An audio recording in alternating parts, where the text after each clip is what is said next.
Katika ulimwengu huu unaoonekana kuna falme nyingi, ila katika ulimwengu usioonekana, yani ulimwengu wa roho, kuna falme mbili tu: ufalme wa nuru ambao Yesu ndo anatawala, na ufalme wa giza ambao Shetani ndo anatawala. Hizi falme mbili zinapingana.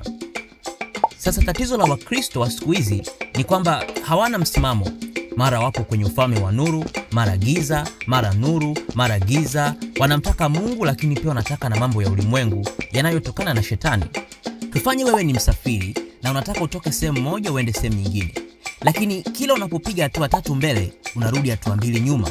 Yaani mara upo katika ufalme wa nuru, unasonga mbele, mara umerudi gizani, unarudi nyuma, unaenda mbele, unarudi nyuma, giza, nuru, mbele, nyuma. Kuna hatari kubwa ya kwanza kurudi nyuma na kupotea mazima. Kwa hiyo mbele yako kuna njia mbili: njia ya nuru inayoelekea katika uzima na njia ya giza inayoelekea katika mauti.